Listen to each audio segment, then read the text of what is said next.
एक दो आने लगे। 1 2 3 4। ठीक है, 18 तक पहुंचे 20।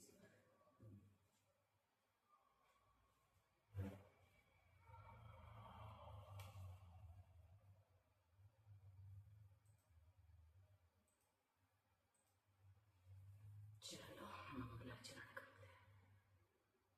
नमो अरहंताणं, नमो सिद्धाणं, नमो आयर्याणं, नमो वज्रायाणं, नमो लोये सर्वसाहूणम्। ओंकारं बिन्दुसंयुक्तं नित्यं ध्यायन्ति योगिनः कामदं मोक्षदं चैव ओंकाराय नमो नमः। अविरल शब्द धनों का प्रक्षालित सकल भूतल मलकलंका मुनि विरूपासित तीर्था सरस्वती हरतु नुदृतम् ज्ञानाञ्जन शलाकया चक्षुरुन्मीलितं येन तस्मै श्री गुरवे नमः। श्री परम गुरवे नमः। परम्पराचार्य गुरवे नमः। सकल कलश विध्वंसकं श्रेयसां परिवर्धकं धर्म संबंधिकं भव्य जीव मन प्रतिबोधकारकमिदं शास्त्रं श्री सर्वार्थ सिद्धिनां ध्येयम् अस्य मूल ग्रंथकर्तारः श्री सर्वज्ञदेवा तदुत्तर ग्रंथकर्तारः श्री गणधरदेवा प्रतिगणधरदेवास्तेषां वचोनुसार मासाद्य आचार्य श्री पूज्यपाद देवैः विरचितम्। मंगलम भगवान वीरो मंगलम गौतमो गणि मंगलम कुंद कुंदाद्यो जैन धर्मोस्तु मंगलम सर्वमंगल मांगल्यम सर्वकल्याणकारकम प्रधानम सर्वधर्माणां जैनम जयतु शासनम्। कोटिशतं द्वादशचैव कोट्यो लक्षाण्यशीतिस्त्रधिकानि चैव पञ्चाशदष्टौ च सहस्रसङ्ख्या मेतच्छतं पंचपदं नमामि। अरहन्तभासियत्थं गणहरदेवी गणतियं सम्मं प्रणमामि भक्तियुक्तो सुदनां मोहवनं शिरसा इच्छान्वन्ति सुदत्ति कासको कोतसालोच्य मोहं पैण्य पाहुडे परियम सुत्त पणमान्य उब्बगय चूलिया चैव सुत्तथै तदंकायं सयानिच्चिकालमञ्चे में पूजे में वंदामि नमंसामि दुःख खो कम खो वो हिला हो सुगम नम समाहि मरणं विनोद संपत्ति हो मच्छम। नमो अरहंताणं, नमो सिद्धाणं, नमो आयर्याणं, नमो उवज्रायाणं, नमो लोये सव्यसाहूणम्। श्रुतजलधिपारिगेभ्यः सपरमतिविभावना पटुमतिभ्यः सुचरितपोन्यदिभ्यो नमो गुरुभ्यो गुणगुरुभ्यः।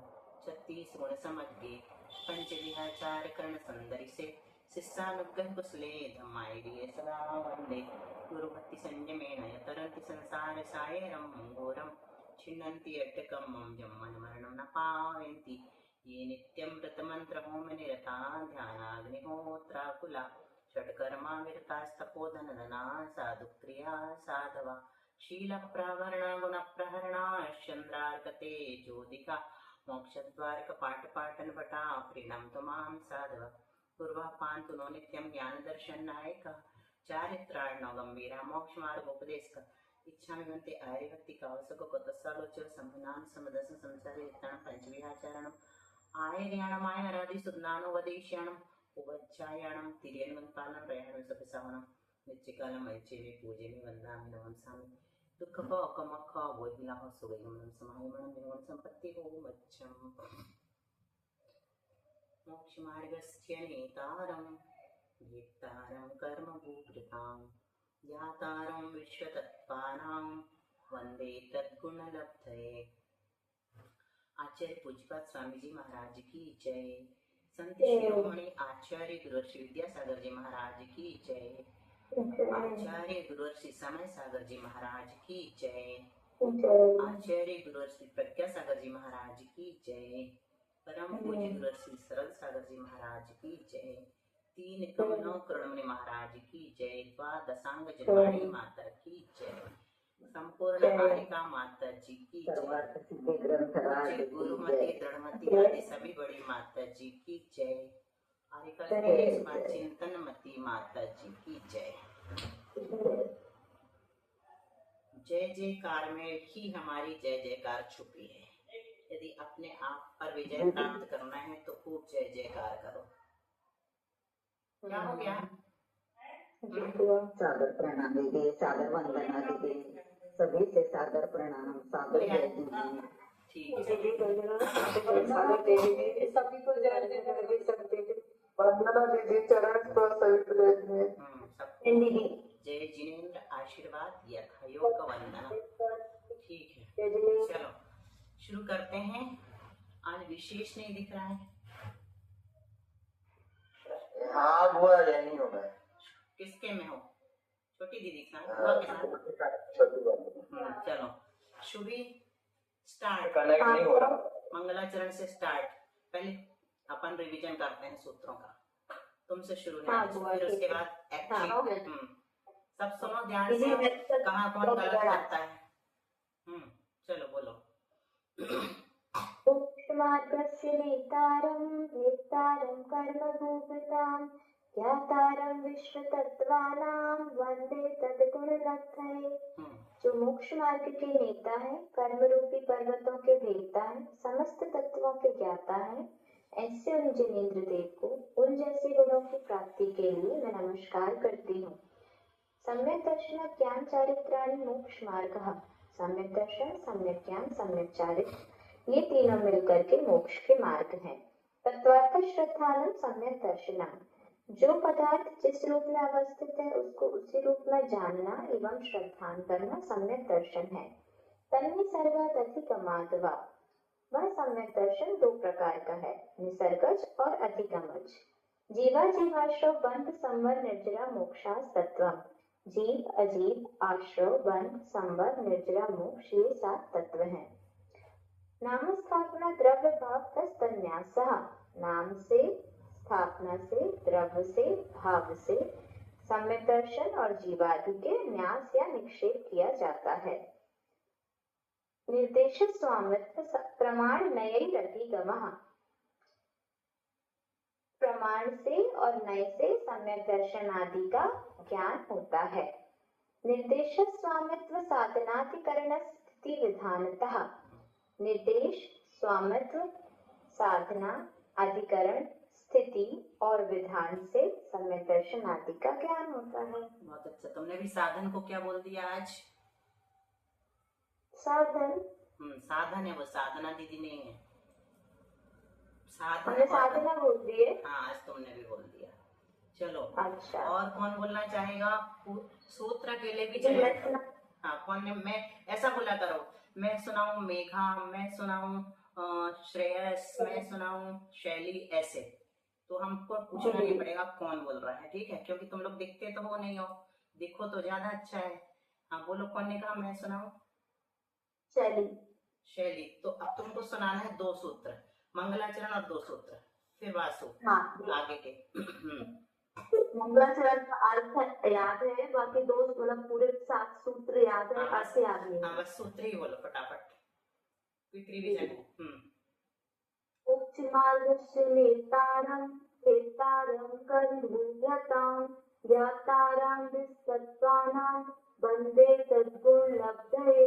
मोक्ष मार्गस्य नेतारं, जो मोक्ष मार्ग के नेता है, वेत्तारं कर्मभूभृतां, कर्म रूपी पर्वतों के भेदता है, ज्ञातारं विश्व तत्वानां, और जो संपूर्ण तत्वों के ज्ञाता है, वंदे तद्गुण लब्धये, ऐसे जिनेंद्र को मैं उनके जैसे गुणों की प्राप्ति के लिए नमस्कार करती हूँ। बहुत अच्छा। सम्यक दर्शन ज्ञान चरित्रार्थ मोक्ष मार्ग तत्वार्थ श्रद्धानम सम्यक दर्शनम तन्नि सर्गात् अधिगमाद् वा जीवा जीवास्त्रव बंध संबंध निजरा मोक्षास तत्वम नाम स्थापना द्रव भाव तन्यासः प्रमाण नैरधिगमः स्वामित्व साधनाधिकरण स्थिति विधानतः। ठीक है, अब तुमको संयुक्त तो और सीखना है। 4 सूत्रों में सुधार करेंगे। वासु तुम बताओगे 2 सूत्रों का सुधार शैली का, पहला और दूसरा संयुक्त बोल करके। हाँ हुआ, बता दो। शैली ध्यान से सुनना। बोलो। सम्यक दर्शन ज्ञान चारित्राणि मोक्ष मार्ग। शैली रिपीट करना। ज्ञान, रुको, अर्थ नहीं बताना, सिर्फ सूत्र। शैली रिपीट करना पहला सूत्र। सम्यक दर्शन ज्ञान चारित्राणि मोक्ष मार्ग। नहीं, दर्शन ज्ञान नहीं, दर्शन ज्ञान। अपन संयुक्त ही सीख रहे हैं, अभी दोनों विकल्प चलने लगे हैं, लेकिन अपन संयुक्त सीख रहे हैं, क्योंकि बिना संयुक्त के तो सबको आ जाता है, और संयुक्त सबसे ज्यादा शुद्ध माना जाता है संस्कृत व्याकरण के अनुसार। तो सम्यक दर्शन ज्ञान बताया, बात सुने ना, सम्यक दर्शन ज्ञान। बोलो, फिर से रिपीट। बोलो वासु। वासु, हाँ बोले। वंस अगेन बोल रहे हो। सम्यक दर्शन ज्ञान चारित्राणि मोक्ष मार्ग। आ गया शैली, बोलो। सम्यक दर्शन ज्ञान चारित्राणि मोक्ष मार्ग। बस ठीक है, ऐसे तुम सुधार लेना आगे के भी हैं। अभी आगे चलते हैं। श्रुति भाभी, आप कुछ सुना रही हो? हुआ मैं सुना दूं? मैं कौन? एक मिनट रुको, भाभी की आवाज आ गई। हाँ बोलो, क्या बोल रही हैं, बोलो आप, अर्थ बोलो। हाँ दीदी, मोक्ष मार्ग से निहितारम भेदारम कर्म भूभृताम ज्ञातारम विश्व तत्वानां वंदे तद्गुण लब्धये। जो मोक्ष मार्ग के नेता है और कर्म रूपी पर्वतों को भेदने वाले हैं, ऐसे उन समस्त जो विश्व के तत्वों के समस्त तत्वों को जानने वाले आपको मैं उनके गुणों की प्राप्ति के लिए नमस्कार करती हूँ। और सूत्र याद कर ले, सूत्र बस बोल दो, सूत्र बस बोल दो सातों। जी दीदी। हाँ, सम्यक दर्शन ज्ञान चारित्राणि मोक्ष मार्ग तत्वार्थ श्रद्धानम सम्यक दर्शनम तन्निसर्गा दधिगमाद्वा जीवा जीवाश्रम वंद संवर निर्जरा मोक्षास्तत्वम नाम नामस्थापना द्रव्य भाव तन्याशा प्रमाण नयैरधिगमः निर्देश स्वामित्व सान्नाधिकरण स्थिति विधानत। बहुत अच्छा, एकदम शुद्ध। दूसरे सूत्र में शुभी कुछ सुधार लग रहा है क्या मम्मी के? हाँ, संयुक्त में बोला था तत्वार्थ श्रद्धानम बोला बोलो, था। कैसे बोलना चाहिए? तत्वार्थ श्रद्धानम बोल दो भाभी एक बार। तत्वार्थ तत्वार्थ श्रद्धानम। हाँ, डबल सा नहीं, बस एक बार। हाँ बोलो शुभी। तत्वार्थ, एक बार शाह बोला, फिर श्रद्धानम बस बोलना है, हाँ, वैसे नहीं बोलना। खींचना नहीं। तत्वार्थ श्रद्धानम। तत्वार्थ श्रद्धानम, सही है, एकदम बढ़िया बोले आपने सूत्र। सब लोग इतने ही शुद्ध सूत्र याद करके आएंगे। आज इतने लोगों के सुनेंगे, लास्ट में टाइम रहेगा तो देखेंगे। अभी हम चलते हैं, अपना जो विषय छूटा था पहली पृथ्वी में पर्याप्तक और अपर्याप्तक नारकियों के, पहले क्या बताया था, सभी पृथ्वियों में है ना, नरक की सभी पृथ्वियों में पर्याप्तक नारकियों के औपशमिक और छायाक्षमिक सम्यक दर्शन होता है। अब इसके लिए यहाँ पर एक शब्द आया था पर्याप्तक, तो पर्याप्तक शब्द आने से हमें पर्याप्ति पढ़नी पड़े, है ना, क्योंकि हम पर्याप्ति नहीं जानेंगे तो पर्याप्तक कैसे समझेंगे। तो पर्याप्ति किसे कहते हैं? चारों तरफ से प्राप्ति को, असमानता दो शब्दों से बना है, परिआप्ति, परि प्लस आपति पर्याप्ति व्याकरण के अनुसार, तो ई का यह हो जाता है। तो चारों तरफ से प्राप्ति को पर्याप्ति कहते हैं, सबसे सरल अर्थ। तो क्या शक्ति का प्राप्त करना पर्याप्ति है? कैसी शक्ति? तो जन्म के प्रथम समय में पुद्गल परमाणुओं को ग्रहण, जीवन में धारण, विशेष प्रकार की, मतलब पुद्गल परमाणुओं को ग्रहण करते क्या करते हैं, देखो अच्छे से सुनना सब लोग यहाँ ध्यान से। है क्या कहा? सबसे पहले शक्ति को प्राप्त करने का नाम पर्याप्ति है, ठीक है, पहली परिभाषा। इसी को अच्छे से समझेंगे तो जन्म के प्रथम समय में, जन्म का प्रथम समय कौन सा कहलाएगा? गर्भावस्था। हाँ, गर्भावस्था तो है, लेकिन यहाँ से मरण हुआ, अभी तो गर्भ में जाएगा ही नहीं, अगर मोड़ा लेगा तो कहाँ जाएगा? विग्रह गति। हाँ, विग्रह गति में, वो प्रथम समय हो जाता है वैसे, है ना, लेकिन प्रथम समय उसको पर्याप्ति की अपेक्षा से यहाँ नहीं लेंगे, वहां से वो पहुंच गया जहाँ उसको जन्म धारण करना है। जैसे यहाँ से वो मरण करके जा रहा है एक जीव, उसको हाथी बनना है, तो वो दो मोड़े लेकर के गया, तो मोड़े में भी, रास्ते में भी वो किस रूप में था, उसका आकार कैसा था? जिस शरीर को छोड़ता है उसी आकार का। बहुत अच्छा, उसको आनुपूर्वी कहते, गत्यानुपूर्वी।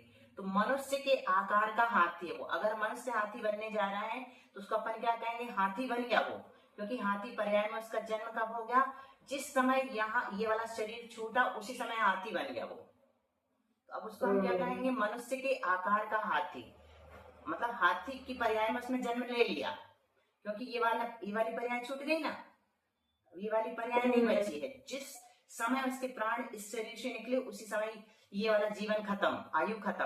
अब कौन सी आयु का उदय आ गया, त्रियंच आयु का उदय आ गया। ठीक है, पहले ही समय में विग्रह गति में ही त्रियंच आयु का उदय आ गया। लेकिन अभी वो शरीर धारण करना शुरू नहीं कर रहा है। अगर मोड़े ले रहा है तो 1 2 3 समय उसको रास्ते में लग सकते हैं, अधिक से अधिक, है ना, 3 समय तक लग सकते हैं। तो 3 समय एकेंद्रीय जीव को लगते हैं, हाथी को नहीं लगेंगे, क्योंकि हाथी पंचेंद्रीय है। एकेंद्रीय जीव ही ज्यादा से ज्यादा 3 मोड़े लेता है, बाकी सभी जीव 2 मोड़े से अधिक नहीं लेते हैं ना। और अगर एक भी मोड़ा नहीं लेंगे तो उसको कौन सी गति कहते हैं, ऋजु गति।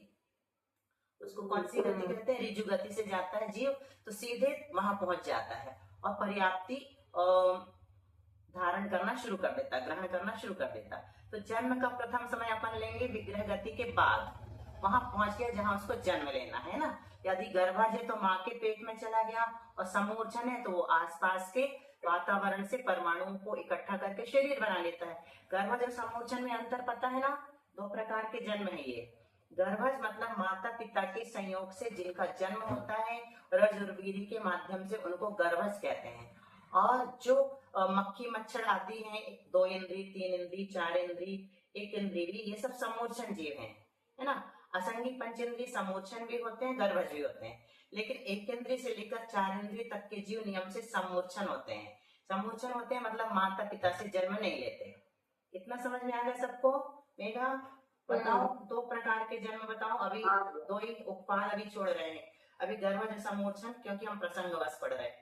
बताओ गर्भज किसे कहते हैं, जो माता पिता के संयोग से होते हैं, और समूर्छन जिनमें माता पिता का संयोग नहीं होता, वातावरण के परमाणुओं से यौन स्थान उनको मिल जाता है, उत्पन्न हो जाते हैं ना।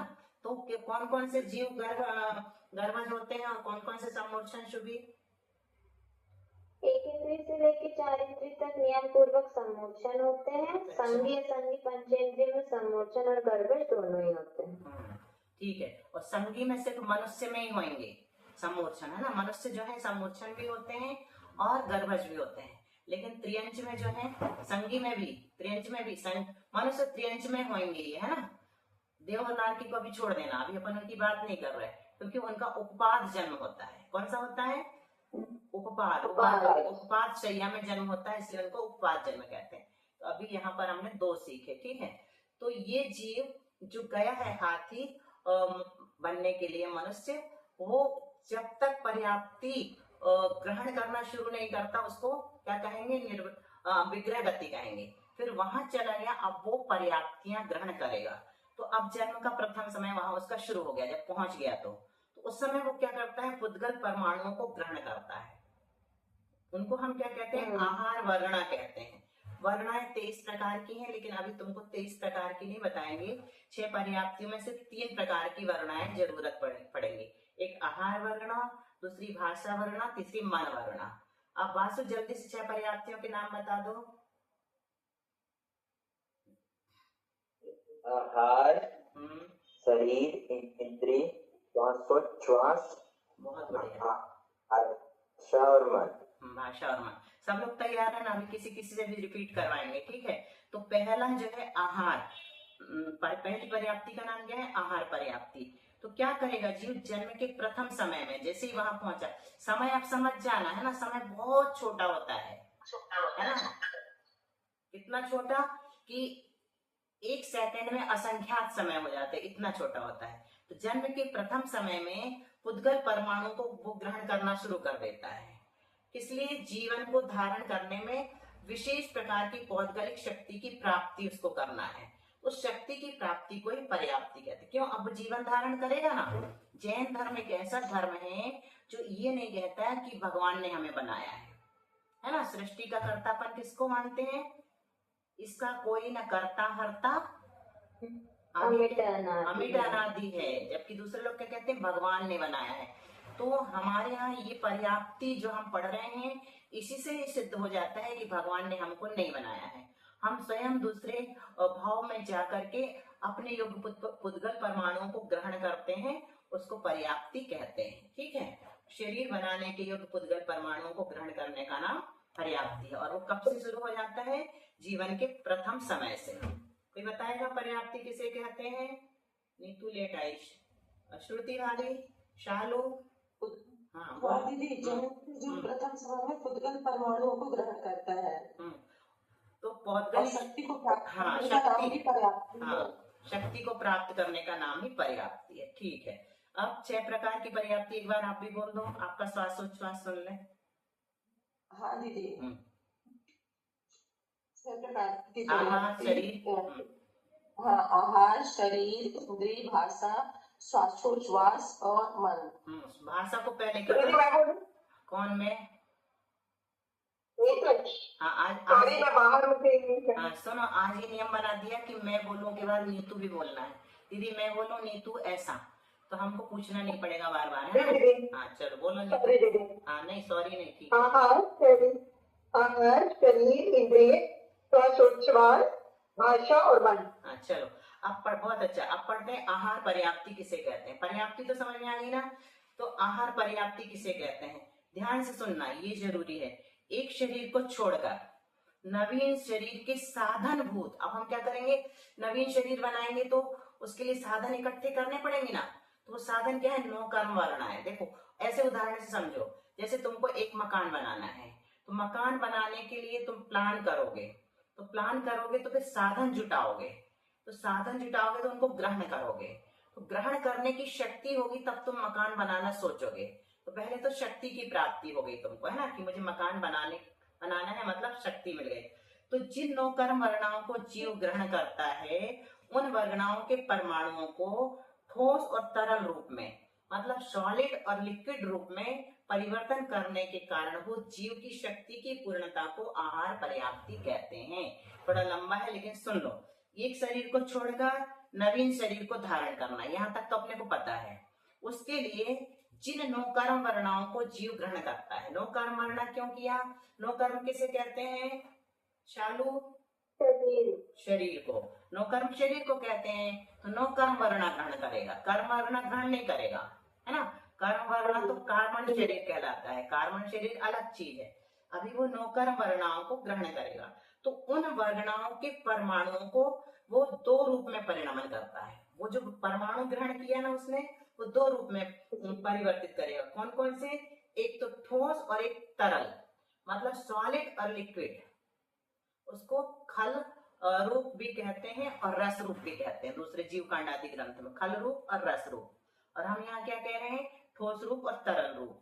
तो ठोस रूप क्यों? ये हड्डी आदि ठोस है और रक्त आदि जो है वो तरल है।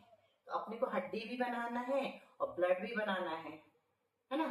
तो वो क्या करेगा? ठोस रूप और तरल रूप परिणमन करेगा। तो उस परिणमन के कारण वो जीव की शक्ति की जो पूर्णता है उसको आहार पर्याप्ति कहते हैं। कठिन है, उसको सरल कौन बनाएगा? आई थिंक एक बार पूरी डेफिनेशन बोल दो ना। एक बार पूरी डेफिनेशन ये है कि एक शरीर को छोड़कर नवीन शरीर के साधनभूत, नवीन शरीर जिनसे बनेगा उन कारण, साधन मतलब कारण, तो नवीन शरीर के साधनभूत जिन 9 कर्म वर्णाओं को जीव ग्रहण करता है और उनको ठोस और तरल रूप में परिणमाता है, उस शक्ति की पूर्णता का नाम आहार पर्याप्ति है। आहार पर्याप्ति। किसको आया? सुबी को आ गया। हाँ बोलो, 3 टुकड़े में बोलकर चाहो तो।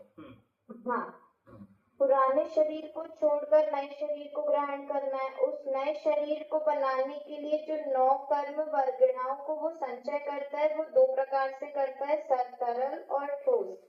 और इसी शक्ति को आहार पर्याप्ति बोलते हैं। इस रूप परिणमाने की शक्ति को आहार पर्याप्ति कहते हैं। अब देखो, अब जल्दी जल्दी समझ में आएंगी। शरीर पर्याप्ति किसे कहते हैं? जिन परमाणुओं को ठोस रूप परिवर्तित किया था उनको हड्डी आदि कठिन अवयव रूप, और जिनको तरल रूप परिवर्तित किया था उनको रुधिर आदि रूप पर, रुधिर यानी खून, है ना। तो रुधिर बोलो तो अच्छा लगता है, खून अच्छा नहीं लगता। ब्लड इंग्लिश से तो ज्यादा नहीं बोल सकते। तो रुधिर आदि रूप परिवर्तित करने के कारणभूत जो जीव की शक्ति की पूर्णता है उसको आहार पर्याप्त, उसको शरीर पर्याप्त। ये जीव की शक्ति की पूर्णता बस याद कर लो, है ना। इसके कारणभूत जीव की शक्ति, इसके कारणभूत जीव की शक्ति, है ना, उसके कारणभूत। तो चलो एक बार फिर से सुनो, शरीर पर्याप्ति किसे कहेंगे, कौन बताएगा, अभी से नाम बता दो अपना। जिन परमाणुओं को ठोस रूप परिवर्तित किया था और जिन परमाणुओं को तरल रूप परिवर्तित किया था, सॉलिड लिक्विड भी आप लोग बोल सकते हैं। हाँ मेघा बताएगी, नहीं वासु बताएगा। उनको रुधिर आदि रूप और ठोस रूप को क्या किया, हड्डी आदि, हाँ हड्डी आदि रूप, और तरल को रुधिर आदि रूप परिवर्तित करने की जीव की शक्ति की पूर्णता को शरीर पर्याप्ति कहते हैं। वासु या मेघा, कौन बोल रहा है? मैं बोल रही हूँ। हाँ बोलो, उसके बाद वासु भी बोलेगा। बोलो। जीव जब एक पुराने भाव से या पुराने शरीर से जब नए शरीर में जाता है, जब वो परमाणुओं से दो चीज ग्रहण करता है, या ठोस या तरल। तो जो ठोस मतलब सॉलिड चीज हड्डी आदि, और जो लिक्विड चीज है जिसमें ब्लड रुधिर आदि चीजों को जब वो ग्रहण करता है, जीव की उस शक्ति को हम शरीर पर्याप्ति कहते हैं। अच्छा देखो, बहुत अच्छा, लेकिन इसमें एक सुधार करना ही जरूरी है। वासु अब बोलेगा, तुम सुन लो। देखो एक शरीर को छोड़कर नागिन शरीर को तो उसने पहली पर्याप्ति में कर लिया है ना, उसको नहीं बोलना है शरीर में। तो अभी उसने क्या किया था, सॉलिड और लिक्विड रूप परिवर्तित किया था उनको। अब यहाँ पर जिन परमाणु, यहाँ से शुरू करना शरीर पर्याप्ति में, जिन परमाणुओं को ठोस रूप परिवर्तित किया था उनको हड्डी रूप बनाने की शक्ति, और जिन परमाणु को तरल रूप परिवर्तित किया था उनको रुधिर रूप बनाने की शक्ति की पूर्णता को शरीर पर्याप्ति कहते हैं। बोलो वासु, तो नीतू बोलेगी। जिन परमाणुओं को ठोस रूप परिवर्तित करता है और उसकी पूर्णता प्राप्त करता है, और तरल रूप रुधिर आदि कारणभूतों को पूरा करता है और शरीर की पूर्णता को प्राप्त करता है, उसको शरीर पर्याप्त करें। और कौन? वो मैं बोल रही हूँ। आशु भी बोलो, भी सही नहीं बोला वासु। हाँ बोलो, सब लोग अच्छे से सुन लो। मिनी भी है, दिव्या तुम भी तैयार रहो। चलो बोलो शुभी अच्छे से।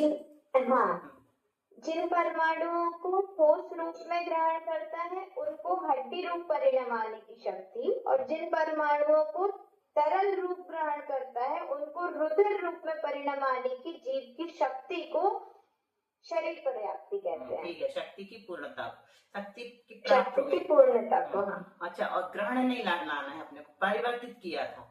जिन परमाणु परिवर्तित किया था, ग्रहण तो पहले किया आहार पर्याप्ति में, अब उसने परिवर्तन शुरू कर दिया शरीर पर्याप्त। परिवर्तन। चलो आगे ना सबको। अब इंद्रिय सुनो, इंद्रिय पर्याप्ति किसे कहते हैं, तैयार रहना, कौन बताएगा? आहार वर्णा, अभी भी इसमें भी आहार वर्णा है, शरीर पर्याप्ति में भी आहार वर्णा है, और श्वासोच्छ्वास पर्याप्ति में भी आहार वर्णा के परमाणु है। भाषा पर्याप्ति में भाषा वर्ण आ जाएगी। 23 वर्णाओं में से हमने क्या बताया, 3 वर्णाएं यहाँ ग्रहण करेगा 6 पर्याप्तियों में, आहार वर्णा, भाषा वर्णा और मनोवर्णा। ठीक है, अभी हम आहार वर्णा के ही परमाणुओं को परिवर्तित करवा रहे हैं। तो इंद्रिय पर्याप्ति में वो क्या करेगा, आहार वर्णा के परमाणुओं को इंद्रिय आकार रूप परिवर्तित करेगा, और इंद्रिय द्वारा विषय ग्रहण करने के कारणभूत जीव की शक्ति की पूर्णता को इंद्रिय पर्याप्ति कहते हैं। देखो क्या करेगा, आहार वर्णा के परमाणु जो उसने पहली बार में ग्रहण किया है ना, शुरू में कर लिया, उन्हीं को अब इंद्रिय आकार रूप से परिवर्तित करके इंद्रिय के द्वारा विषय ग्रहण करने की शक्ति की पूर्णता करेगा। इंद्रिय का आकार अकेला नहीं देगा, इंद्रिय के द्वारा फिर उसके द्वारा विषय भी ग्रहण हो जीवन में। अभी कुछ नहीं बन रहा है वहां पर, ये अच्छे से सेट करना माइंड में। अभी कुछ भी नहीं बन रहा, सिर्फ शक्ति उसको मिल रही है कि अब ये बनाएगा शरीर जीवन भर बनता चला जाता। मतलब परमाणु हमेशा आते, अभी भी हमारे शरीर में अनोकर्म वर्णाएं आ रही हैं और खिल रही हैं। जो पुराने सेल्स हैं वो खिल रहे हैं और नए सेल्स आते जा रहे हैं। अपन उनको अपने विज्ञान की भाषा में सेल्स कह देते हैं ना, और यहाँ वर्णाएं कहते हैं। करेक्ट, आ गया नीतू? तो इंद्रिय पर्याप्ति में क्या किया, आहार वर्णा के परमाणुओं को इंद्रिय आकार रूप परिवर्तित करके विषय ग्रहण करने की शक्ति प्राप्त किया। आहार वर्णा के परमाणुओं को इंद्रिय आकार रूप में परिवर्तित किया करने की शक्ति और विषय ग्रहण करने की शक्ति की पूर्णता को प्राप्त किया। बोलो कौन बोल रहा है?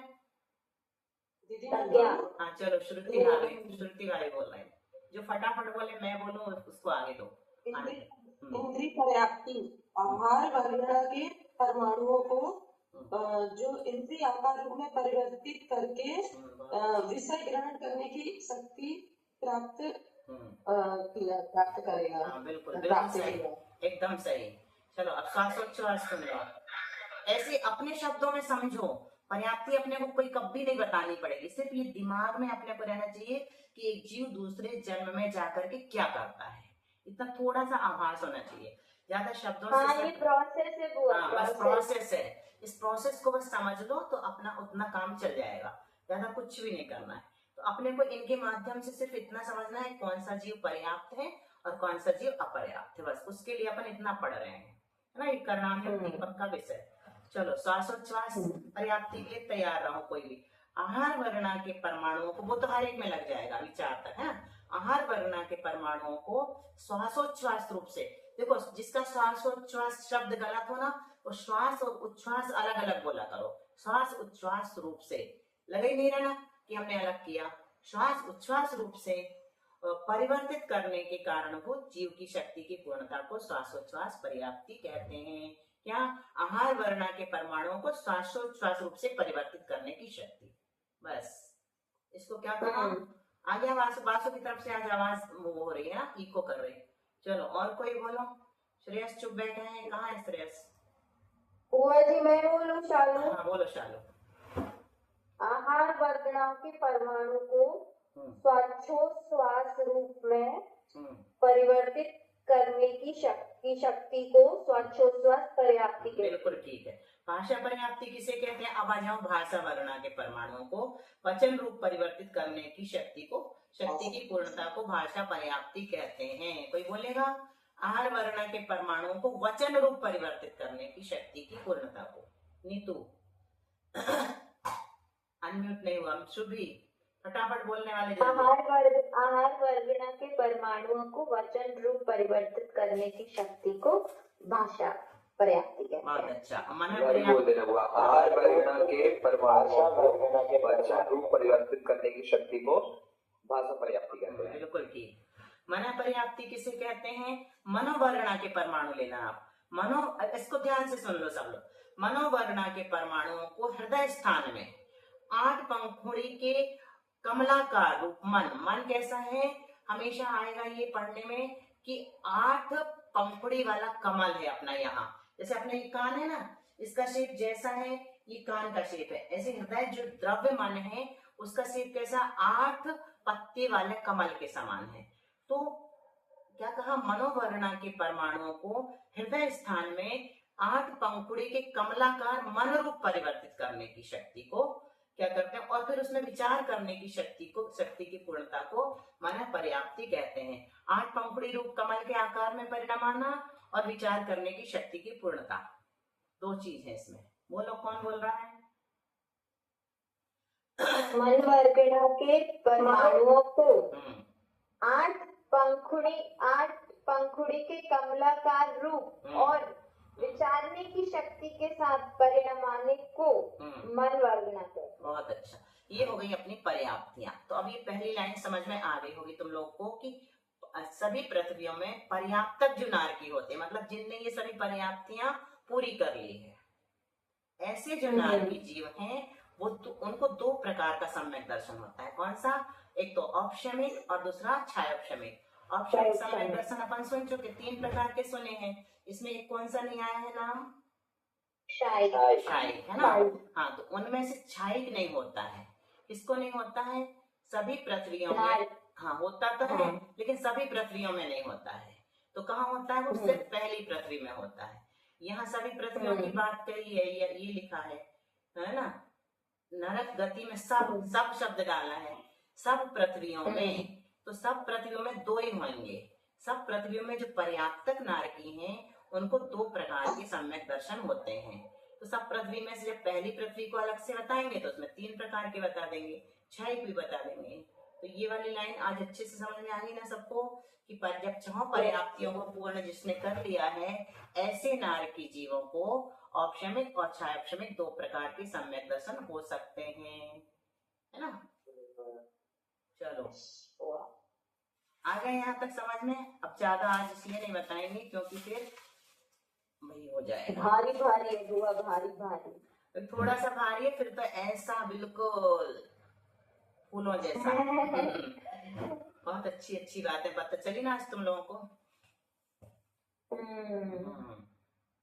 देखो अभी हम एक चीज दिखा रहे थे यार, ये खिसक क्यों नहीं रहा है। हाँ ये अब ये दिख रहा है तुम लोग को, ये है नारकी। ये है नारकी। कहाँ रहते नारकी? यहाँ से शुरू होते, अधोलोक में रहते हैं। हम लोग कहाँ रहते हैं? मध्यलोक। मध्यलोक कहाँ है? ये इसी के ऊपर ये चित्रा पृथ्वी है, लिखा ना चित्रा पृथ्वी। ये चित्रा पृथ्वी। तो ये इतना एरिया अपना मिला है बस, ये सरफेस और कुछ भी नहीं अपने पास।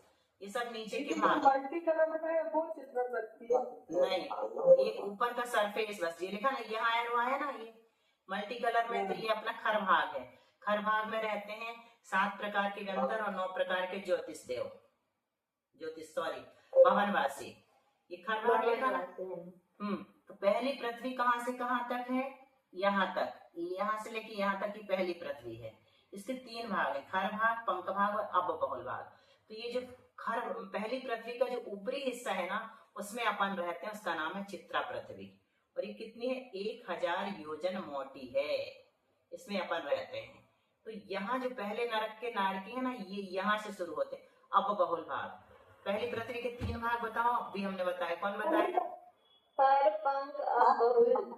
अबबहुल को बोलना जरा अच्छे से। अबबहुल बोलो विशेष अच्छे से।